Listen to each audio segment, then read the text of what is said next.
যদি একজন ছাত্র হয়ে থাকেন, যদি একজন অভিভাবক হয়ে থাকেন সচেতন, তাহলে আজকের ভিডিওটা সর্বোচ্চ শেয়ার করবেন। একজন শিক্ষকের গালে একজন অভিভাবক গিয়ে তার সন্তানকে শাসন করে একটা চড় মারায়, প্রধান শিক্ষককে অফিসে গিয়ে সরাসরি থাপড়ানোর যে ঘটনা, এইটা ভাই একজন ছাত্র হিসাবে, একজন জাতির সন্তান হিসাবে আমি এটা মেনে নিতে পারলাম না। এই ঘটনা যিনি ঘটিয়েছেন তার দৃষ্টান্তমূলক শাস্তি বাংলার জমিনে আমরা দেখতে চাই। আওয়াজ তোলেন, ভিডিওটা সর্বোচ্চ শেয়ার করবেন। ঘটনা শুনলে আশ্চর্য হবেন, কি জমানা আসছে। আমার আব্বা যখন আমার স্কুলে ভর্তি করতে নিছে, আমি ক্লাস 5-এর ট্যালেন্ট পুলে বৃত্তি পাওয়া ছেলে, তো আমার যখন স্কুলে ভর্তি করতে নিছে তখন হেড স্যারের কাছে বলে আসছিল হাড্ডিগুলো রাইখা চামড়াগুলো তুলে ফেলেন, সাররা জালি বেদ দিয়া বাইরেই। তো সেই বাড়ি খাইয়া খাইয়া আজকের দিনে আপনাদের সামনে ইলি নাইম অথবা নাইম ইলি নাইম কুড়িয়া যে জায়গা থেকে আমাকে দেখেন, জানি না কতটুকু শিখতে পারছি, তবে যতটুকু শিখছি, যে এত লক্ষ লক্ষ মানুষ দেখেন, এটা আমার শিক্ষকদেরই অবদান। আজকে সেই শিক্ষকদের পক্ষ হয়ে এই কথাটা বলতে চাই। ঘটনা হচ্ছে চুয়াডাঙ্গা শহরের ফার্মপাড়া সরকারি প্রাথমিক বিদ্যালয়ের একটা ঘটনা।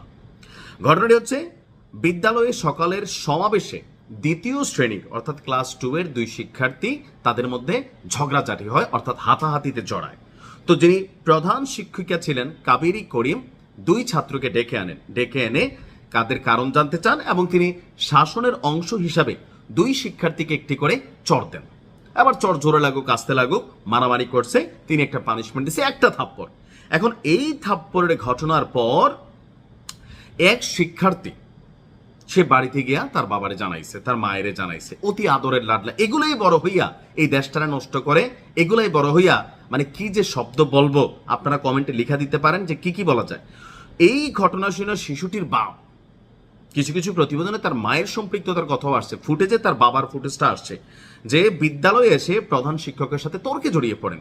এক পর্যায়ে কথোপকথনের এক পর্যায়ে প্রধান শিক্ষিকার গালে চড়থাপ্পড় মারা শুরু করে। ভিডিওটি পরে যখন সামাজিক যোগাযোগ মাধ্যমে ভাইরাল হয়, আমি মনে করি এটা নিয়ে রাষ্ট্রের স্বতন্ত্রভাবে অবস্থান নেওয়া দরকার। আপনার এই ঘটনাকে ঘিরে প্রধান শিক্ষকের বক্তব্য, শিক্ষার্থীদের শৃঙ্খলা রক্ষার জন্য তিনি হালকাভাবে শাসন করেছেন আর এজন্য তার উপর হামলা করা হয়।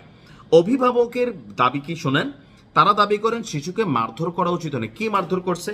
একটা থাপ্পড়ই তো দিছে, নয়তো 2টা দিছে। তো সেই জন্য এ নিয়ে কথা বলতে গিয়ে উত্তেজনা তৈরি হয়। কিছু প্রতিবেদনে অভিভাবক আরও দাবি করেছে যে কথোপকথনের সময় প্রধান শিক্ষিকার আচরণে তিনি ক্ষুব্ধ হয়েছেন।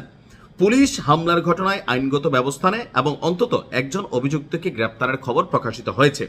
অর্থাৎ যে মারছে তারা হয়তো গ্রেপ্তার করছে, কিন্তু গ্রেপ্তারই শেষ না। তার বিরুদ্ধে সে যদি কোথাও জব করে তার জবটা পর্যন্ত কেড়ে নেওয়া উচিত বা সাময়িক পানিশমেন্ট দেওয়া উচিত।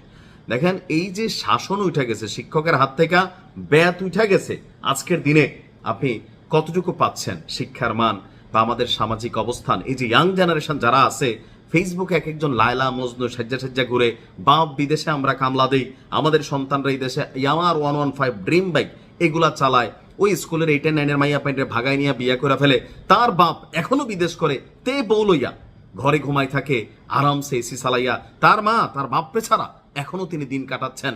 এই হচ্ছে আমাদের অবস্থান। কারণ সন্তানকে কিছু বলা যাবে না। কে আপনি স্কুলে পড়ালেখা করছেন না? আপনি বেয়াদব হয়ে গেছেন ভাই। কিভাবে আপনি এই ঘটনা করতে পারেন? কিছু কিছু জায়গায় আছে যে অতিরিক্ত মারধর করা হয়, জালিবেদ্দের বাইরে রক্তাক্ত, সেটা আলাদা। সেটা বেলা অবশ্যই শিক্ষককেও একটা শাসনের একটা লিমিটেশন আছে। আমরা ওইটা বলি না যে ব্রুটালি বা অন্যভাবে কোনো রকম শাসন করা হবে, কিন্তু এই ধরনের ছোটখাটো শাসনের জন্য একজন অভিভাবক হিসাবে আপনি যদি এই ধরনের ঘটনা করেন, আপনাকে কি ধরনের শাস্তি দেওয়া যেতে পারে?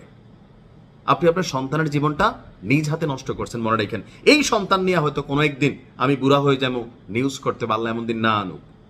আপনাকে বা আপনার সন্তানকে আল্লাহ হেদায়েত দান করুক। আসসালামু আলাইকুম।